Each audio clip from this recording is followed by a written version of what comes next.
Were there red flags that people around you missed when you look back now? Yeah, hindsight, everything is 2020, of course, but there were definitely red flags that went missed. Around the time that I really started to struggle, my depression really took hold. I began sneaking out, hanging out with people who I otherwise had no interest in hanging out with, and my baseline behaviors really just went haywire.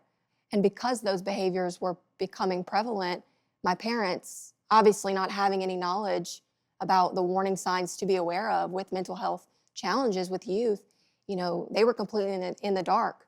So they assumed that those types of behaviors were your typical teenage behaviors.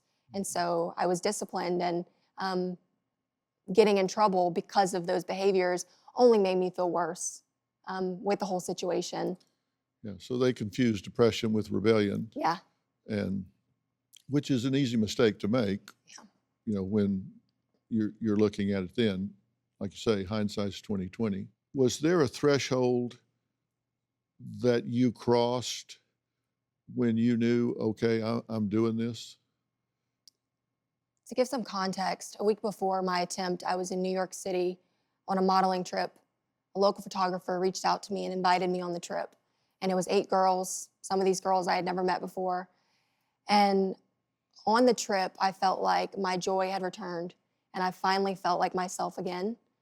And so I feel like having gone on that trip and getting to experience how good life could be, and having something to compare it to back home, I felt like was sort of a catalyst for me, and maybe like the threshold that I stepped over to making this decision a reality.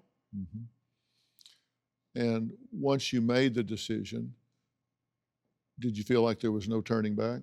100%. I had instant regret. Immediately after I made the attempt, I knew that I had made a mistake, that it's not what I wanted to do. And I was incredibly scared to die and have no one know my story, have no one really know the truth and the real reasons that led me to that feeling. I was terrified. Mm-hmm. And if I assume it's safe to say that if you had that to do over again, you wouldn't do that. It would look so much different. I would have picked up the phone and called my mom and expressed to her everything I had been thinking and feeling, and I would have just been completely vulnerable and transparent with her. And I know 100% that they would have gotten me the help that I needed. Yeah. And I have a few questions that I want to ask you in a real focused way. Can I have a chair, please? This is something that's really a matter of dealing with all the young people that are watching this right now. Because as people look at you right now, you're obviously a beautiful young woman, and you're intelligent and well-spoken. This has been absolutely hell for you, hasn't it? Yeah, it's definitely the hardest thing that I've ever gone through and continue to choose to go through. What's been the hardest thing?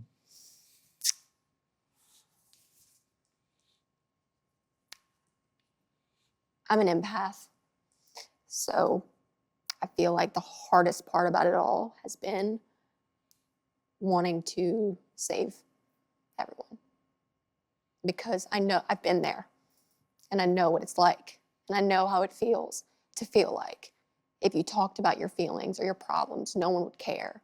They would write you off, think you're looking for attention, all of those things. I know what it's like. And so I feel that from other young people. And I think the most difficult part about it is knowing that I can't save everyone. Do you have a story or a question for me? Click the link in the description and tell me what in the world is going on.